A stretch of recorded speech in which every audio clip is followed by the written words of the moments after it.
Hi, I'm Todd Jones, host of the podcast Press Box Access. Here's a clip from my interview with Peter King. Peter recalls being the new kid on the beat and how Giants coach Bill Parcells greeted him with an early morning question. You end up in New York and you've got the Giants as a beat for Newsday, and you worked there from 85 to 89. The Giants have this coach, Bill Parcells, who's coming into his own. That whole team is. Bill Belichick's the defensive coordinator, Phil Simms, quarterback, Lawrence Taylor is the defensive star.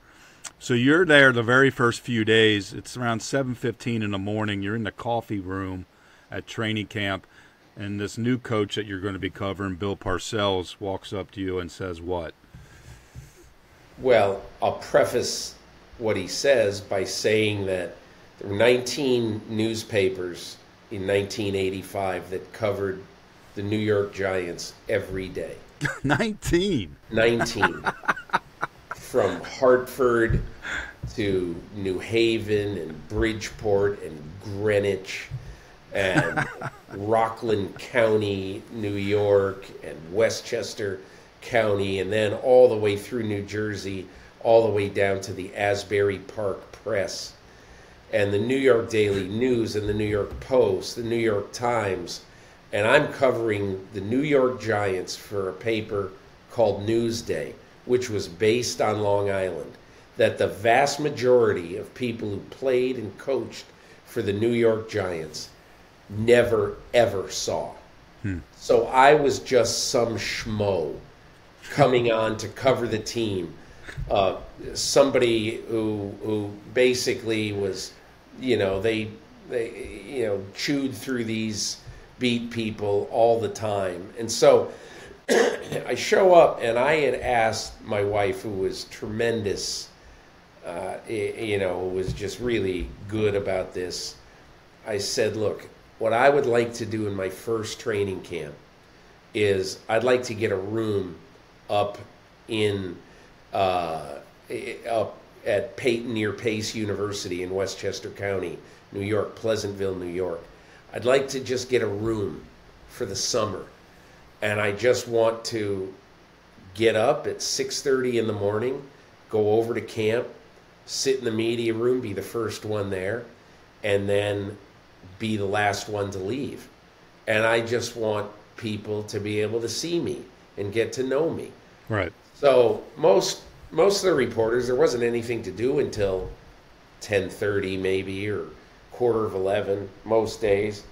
And so they wouldn't come in. They weren't coming in until later. But I was there every morning by 7:15, and there was a common coffee room where there were coffee, donuts, and all the newspapers. And you could go in there and get coffee, but then you had to go back to the press room and sit there and wait for the day's activities. And after 2 or 3 days, I had introduced myself to Parcells the first day. But then, like the third or fourth day, I'm getting coffee, and I say, "Hey, Bill, how you doing?" And he goes, "Who the bleep are you?" And I said, "Well, I introduced myself. I'm Peter King." He goes, "Yeah, what in the world are you doing here?" I said, "Bill, there's 19 papers that cover this team. I'm determined to make an impact and to be good, and so I just want to get to know everybody as best I can. And even just this little interaction right here, it's something that hopefully, I can build some relationship with you." Mm-hmm. And so he just shook his head and walked out of the room. But that is how I treated that, especially that first year. And so, I worked pretty hard at it. And well, he gave you the nickname Relentless. Yeah, he did. But I worked pretty hard at it, and we had our moments. But the one thing he did really appreciate was work. And he used to tell me, I covered the team for 4 years, and at one point he told me, "Hey, listen, if you ever really need something, meet me in my parking space at 5:45 in the morning," thinking that, he'll never do that. But I did it 5 or 6 times. And one time, he asked me to come up to his office, and we sat in his office for 45 minutes just talking. And the one thing about Parcells that I thought was really interesting is that he understood and he knew how important, at least in those days, the people who covered the team were. And every Thursday night, he would have this session at about 6 o'clock. I remember I used to tell my wife, hey, on Thursdays, I'm probably not going to be home till 7:30 or 8 because Parcells comes down and he sits in the room and he'll stay as long as anybody wants and answer any questions you want, as long as it was totally off the record. Can't imagine that today. Yeah, it just wouldn't happen. In fact, there is a coach in the NFL who's young who asked me recently, who just got the job recently, and who asked me, you have any advice for me? And I told him the story of Parcells, and he said, wow, that's interesting. And he didn't do it. Yeah, right. But I just think sometimes, and everybody said, well, how can that benefit a coach? Well, very simple.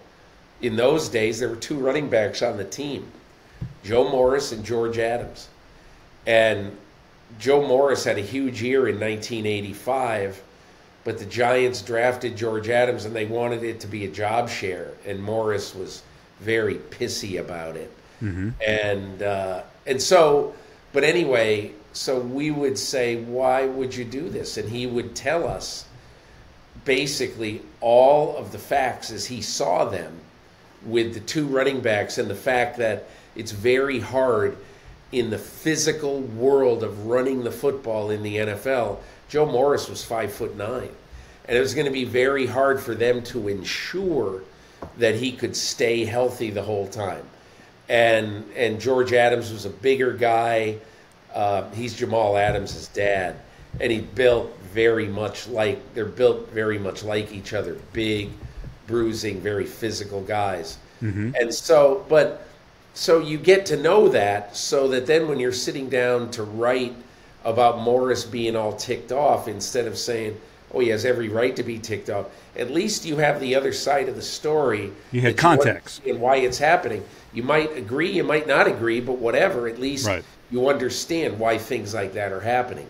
But anyway, so were these meetings on Thursday night, were they off the record? All off the record. All off the record. And one of the guys who was one of the beat guys, Bill Parcells banned this guy from the meetings after he saw too much in the paper that he felt that this guy had written that was off the record. So he said, I'll do it, but I'm not going to do it with this guy in the room. And so you could build trust by keeping off the record. Yeah, but also there were many times where I remember several of us would wait, and after a press conference would say to Bill, hey, Bill, I know this is you talked about this a couple of weeks ago, but this is now an issue. We gotta write about it. And he would understand. He would understand.